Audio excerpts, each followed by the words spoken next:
Bene data bakundwa b'umwami Yesu Kristo, mwese abakurikira izi nyigisho tubahaye ikaze mu biganiro bya Saveur Divine. Ibi biganiro mu bitegurirwa n'abavugabutumwa bwiza batandukanye, akaba ari umuhamagaro ugendera ku ijambo ry'Imana byanditse mu gitabo cy'ubutumwa bwiza uko bwanditswe na Matayo ibice 24 umurongo wa 14. Kandi ubutumwa bwiza bw'ubwami buzigishwa mu isi yose ngo bube ubuhamya bwo guhamiriza amahanga yose, nibwo imperuka izahera ko ize. Ibi biganiro mubikurikira ku channel ya YouTube yitwa Saveur Divine. Tubifurije kugubwa neza. Imana Data ari nayo So ibaho umugisha.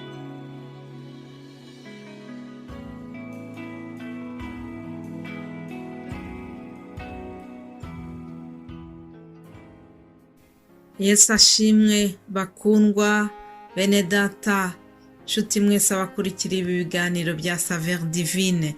Amahoro ya Kristo nabane namwe, ndabaramukije cyane mu izina rya Yesu Kristo.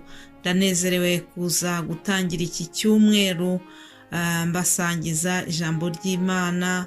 Ndizera neza yuko Imana yabarinze aho muherereye mu mpande enye z'isi. Imana ishimwe cyane kuko nanjye ikomeje kundinda, ikaba inyemereye kuza gufatanya namwe aya magambo dutangizanya iki cyumweru. Nk'uko mubizi, mu cyumweru cyashize twabaganirije ku byerekeranye no gusenga abantu bahuje umutima. Hari inyungu ziboneka ku banyamasengesho basenga bahuje umutima. Ni byiza gusenga, abantu benshi bajya bategura amasengesho, ariko hari igihe bashobora guhura, bagahura mu buryo fizike, ariko mu by'ukuri ntibashobore guhuza umutima. Ibyo ngibyo rero bijya bizibira amasengesho. Ibyo ngibyo umwanzi ashobora kubyuririraho kugira ngo abantu ntibasubizwe ku byo basabye. Ni byiza yuko dusenga ariko tugahuza n'umutima. Ibyo nibyo twaganiriyeho ubushize. Turakomeza rero muri iki cyumweru tuje kuganira ku byerekeranye n'amasezerano y'Imana. Ku bakunda Imana, ku bana b'Imana, hari amasezerano meza ari ku buzima bwacu. Ndagira ngo mbabwire ngo twebwe turi ishyanga ryahiriwe. Abizeye Imana turi ishyanga rihiriwe, kuko Imana yacu ni Imana idahemuka, ni Imana ishobora byose, kandi ni Imana isezeranya yarangiza igasohora. Ntabwo Imana ijya yisubiraho, ntabwo ijya ibura uko ibigenza. Umwana w'umuntu ashobora kugusezeranya ikintu, ati nzaguha ikintu iki n'iki, ariko mu nyuma bikamugora, akisanga bya bindi yagusezeranije atashoboye kubikora. Atari uko afite umutima mubi, ahubwo ari uko byamunaniye nk'umwana w'umuntu. Ariko nje kubabwira ngo Imana yacu yo ntijya ibura uko ibigenza. Rero tuzaganira ku byerekeranye n'amasezerano yose Imana idufiteho nk'abana bayo, nk'abayizera, nk'abayikunda. Umuririmbyi wo mu ndirimbo z'agakiza yaririmbye ibintu nkunda cyane, indirimbo ya 15, aravuga ngo amasezerano yose uko Imana yatanga yakomejwe n'amaraso y'umwami wacu Yesu. Ngo isi niba izavaho, ngo ijuru rikavaho, uwizera azabona ayo masezerano. Ayo masezerano twahawe binyuze muri Yesu Kristo. Byanze bikunze, nitugomeza kwizera tuzayabona, ntabwo bishobora guhinduka. Hanyuma aravuga ati ngo ujye ukora nk'Aburahamu, wubura amaso yawe maze ubare inyenyeri, wizere amasezerano ye. Aleluya! Ndabifuriza kugira ngo tujye twizera amasezerano y'Imana.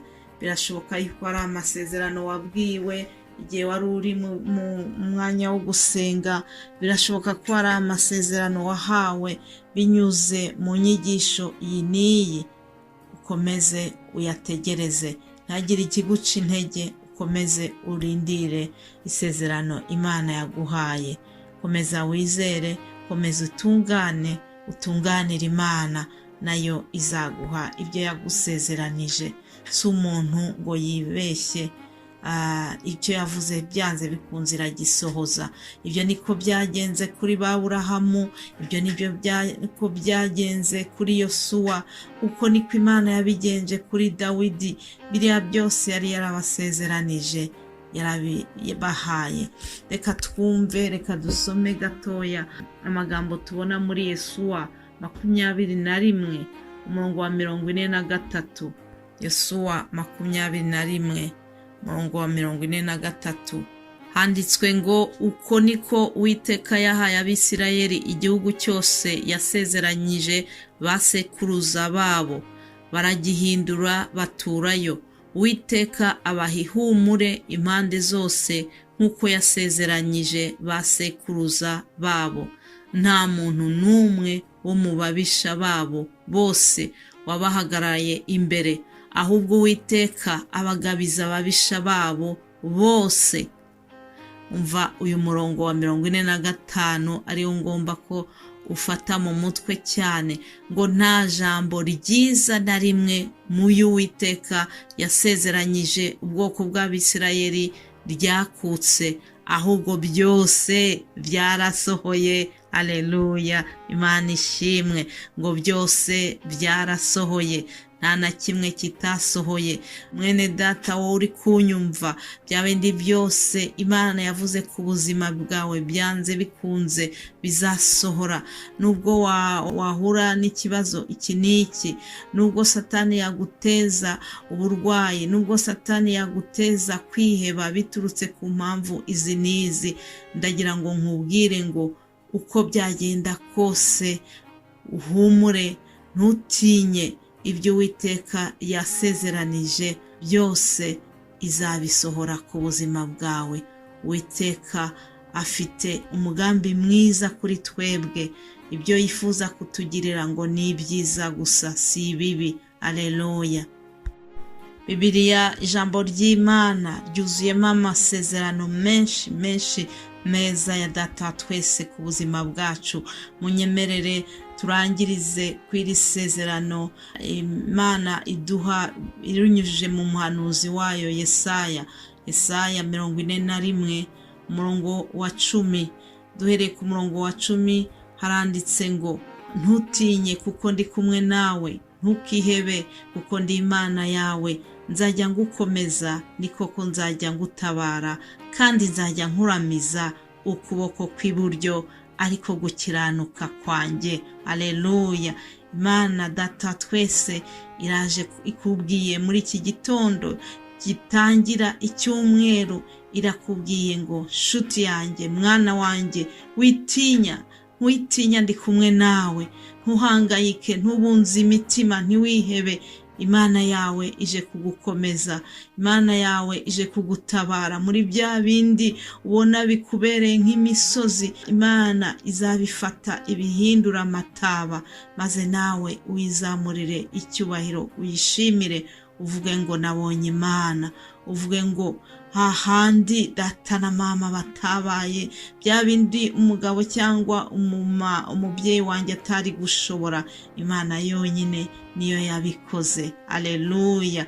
Imana irakubwiye ngo ntutinye, ndi kumwe nawe. Umurongo wa 11 muri iki gitabo cya Yesaya ukatubwira ngo dore abakurakariye bose bazakorwa n'isoni bamware, abagutonganya bazahinduka ubusa ndetse bazarimbuka. Abakugisha impaka uzabashaka ubabure, kandi abakurwanya bazahinduka ubusa babe nk'ibitariho. Kuko njyewe Uwiteka Imana yawe nzagufata ukuboko kw'iburyo, nkubwire nti witinya, ndagutabaye. Aleluya. Imana iraje, fata ukuboko kwawe kw'iburyo ukazamure, uguhereze Imana, wumva iryo jambo Imana ikubwiye ngo witinya, ndagutabaye. Nshuti muvandimwe wumvise iri jambo, ndakwifuriza ihumure rivuye mu ijuru, ndakwifuriza gutabarwa kuvuye aheraho mu ijuru. Imana yacu igufashe, Imana yacu iguhumurize, wakire ihumure rivuye kuri Yesu Kristo, wakire ihumure rivuye kuri Data wa twese ushobora byose, niwe uje kuguhumuriza, arakubwira ngo witinya, ndagutabaye. Akira gutabarwa uvuye ku Mana Data wa twese, mu izina rya Yesu Kristo umwana wayo. Amen, amen, amen. Umunsi mwiza, Yesu abane namwe.